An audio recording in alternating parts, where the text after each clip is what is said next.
ഈ മനുഷ്യന് അന്ന് നേരിട്ട ഏറ്റവും വലിയ വെല്ലുവിളി ഭാര്യയിൽ നിന്നായിരുന്നു. കാരണം അദ്ദേഹം ചായപ്പൊടി വാങ്ങിയില്ല.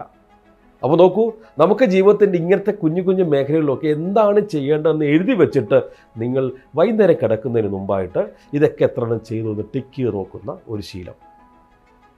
നോക്കൂ, ഇത്രയും മാറ്റം വരുത്താമോ?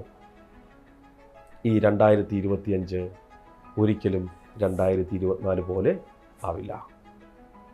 ഉറപ്പ്, 100% ഉറപ്പ്. നമ്മൾ എപ്പോഴും എന്ത് ചെയ്യും? ഡിസംബർ എപ്പോഴും തീരുമാനങ്ങളുടേതാണല്ലേ. ഡിസംബർ മാസം നമ്മൾ തീരുമാനിക്കും, ഇനി അത് നിർത്തി ഇത് നിർത്തി അത് നിർത്തി അത് നിർത്തി. എന്നിട്ട് എന്ത് ചെയ്യും? കുറച്ച് നാൾ കണ്ടിന്യൂ ചെയ്യും, പിന്നെ വീണ്ടും അത് റീസ്റ്റാർട്ട് ചെയ്യും. ഇനി അവിടെയും ഞാൻ നിങ്ങൾക്ക് ടിപ്പ് തരാം. പലരും കള്ളുകൂടി നിർത്തുന്ന മാസമാണ് ഡിസംബർ. അവസാനത്തെ ഡ്രോപ്പ് അടിച്ച് അല്ലേ, നമ്മൾ ഡിസംബർ 30 അടിച്ച് മറിഞ്ഞ് കിടക്കും. ചിലപ്പോൾ 1-2 ആഴ്ചത്തേക്ക് അടിക്കില്ല, പിന്നെ അടി തുടങ്ങും. പലരും സിഗരറ്റ് വലി നിർത്തുന്ന മാസമാണ് ഡിസംബർ. ഇതെല്ലാം അഡിക്ഷൻസാണ്. സിഗരറ്റ് വലി അഡിക്ഷൻസാണ്, കള്ളുകൂടി അഡിക്ഷനാണ്. അതൊക്കെ നിങ്ങളുടെ ഇഷ്ടം കേട്ടോ, അതൊന്നും നിർത്താനും പറയാൻ ഞാൻ ആളല്ല. ഈവൻ ചിലർക്ക് ചായയും പരിപ്പോഴും അഡിക്ഷൻ ആയിരിക്കും. എന്നും വൈകിട്ട് ചായയും പരിപ്പോഴും ഒക്കെ അഡിക്ഷൻ ആയിരിക്കും. അഡിക്ഷൻ ടു ആക്ഷൻ അല്ലെങ്കിൽ അഡിക്ഷൻ ടു അബണ്ടൻസ്